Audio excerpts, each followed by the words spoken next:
आजपर्यंत आपण गणरायाची उभ्या किंवा बसलेल्या अवस्थेतील विविध रूपं पाहिली असतील, मात्र अहमदनगर जिल्ह्यातील शेवगाव तालुक्यातील आव्हाणे गावातील गणपती हा झोपलेल्या अवस्थेत आहेत।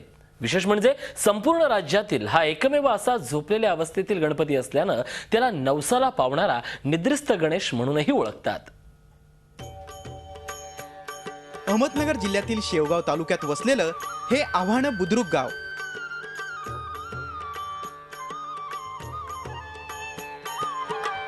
अवनी नदीच्या तीरावर हे गाव वसलेलं असल्यानं या गावाला आव्हाणे म्हणून ओळखलं जातं।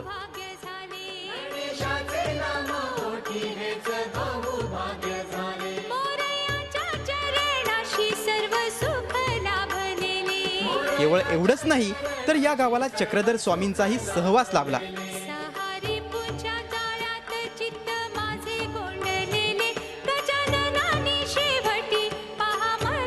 त्यांच्या पावन पदस्पर्शाने पुनीत झालेल्या या गावाला स्वामींनी कष्टाने तयार केलेली दत्तांची पूर्णाकृती नमस्कार करणारी मूर्ती भेट स्वरूपात दिली आहे। त्यामुळे या गावाचं विशेष महत्त्व आहे।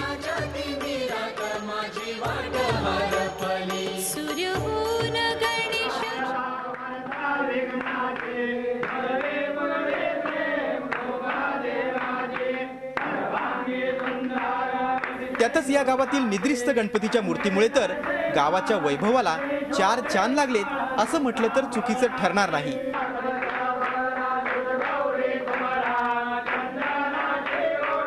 दैवताची आख्यायिका अत्यंत वेगळी अशी आहे की महाराष्ट्रामध्ये अशा प्रकारचा निद्रिस्त गणपती एकमेव आहे।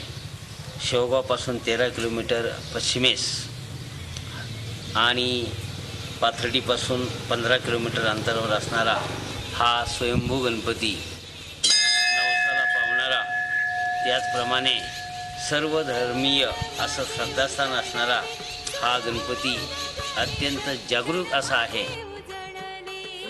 या आव्हाणे गावठाण्यापासून पश्चिमेला सुमारे 250 वर्षांपूर्वीचं जुनं पण आधुनिकतेचा मुलामा दिलेलं हेमांडपंथी गणेश मंदिर उभं आहे।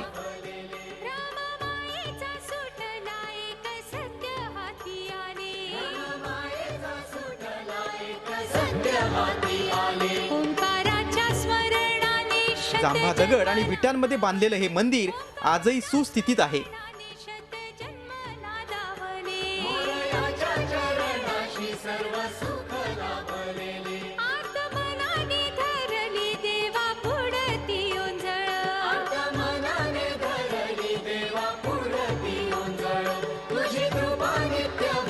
याच प्राचीन मंदिराच्या गाभाऱ्यात दक्षिणोत्तर झोपलेली गणेशाची स्वयंभू मूर्ती आहे।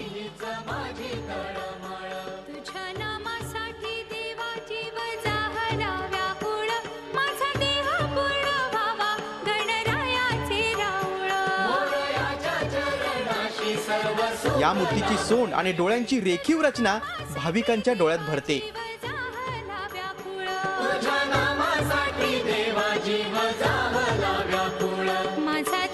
हा प्रसिद्ध निद्रिस्त गणपती या मंदिराच्या गाभाऱ्यातील 4 फूट लांब आणि 3 फूट खोल अशा हौदात विश्राम घेत आहे।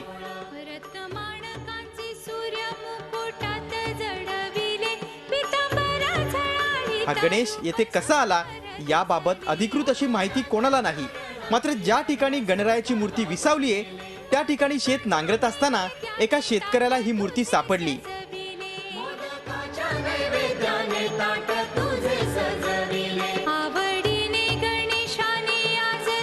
तेव्हापासून या गणेशाची नित्य नियमानं पूजा केली जाते।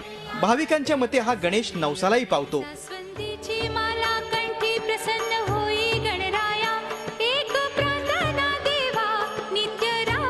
गणपती असल्यानं या गणरायाच्या दर्शनाकरिता राज्याबाहेरून देखील भाविक मोठ्या संख्येने येतात।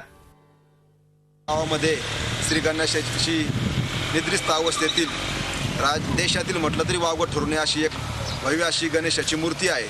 त्याचप्रमाणे चक्रधर स्वामींचं वास्तव्य आव्हाण्याला लाभल्यामुळं दत्ताची मंदिराची उभारणी त्या काळामध्ये झाली आहे। पाथर्डीहून दर महिन्याला चतुर्थीला येथे येते। जवळजवळ मला पण 10-11 वर्ष झाले दर चतुर्थीला मी अगदी नियमाने येथे येते आणि मला इथला एकच अनुभव आहे की जीवनात काही अडचण आली तर त्या अडचणीला सामोरं जाण्यासाठी जे मनोबल लागतं ना ते मला इथून मिळतं। नांगर चालू असताना ती मूर्त सापडली त्यावेळेला त्यांचे बंधू आणि गावातील लोकांनी तो उठवण्याचा प्रयत्न केला, ती काय उभी झाली नाही. अशी ही गणपती मूर्त 3.5 बाय 1.5 फुटावर कुंडामध्ये निघालेली आहे, स्वयंभू आहे आणि ती दक्षिणोत्तर आहे. काहीशा आड बाजूला असणाऱ्या या निद्रिस्त गणपती देवस्थानाचा 2003 साली तीर्थक्षेत्र विकासामध्ये समावेश करण्यात आला. त्यावेळी या देवस्थानाच्या विकासाकरिता सरकारकडून तब्बल 42 लाख रुपयांचा निधीही मिळाला. या मिळालेल्या निधीच्या साह्यानं जुन्या गणपती मंदिराचा जीर्णोद्धार करून मोठ्या स्वरूपाचं मंदिर उभारण्यात आलं.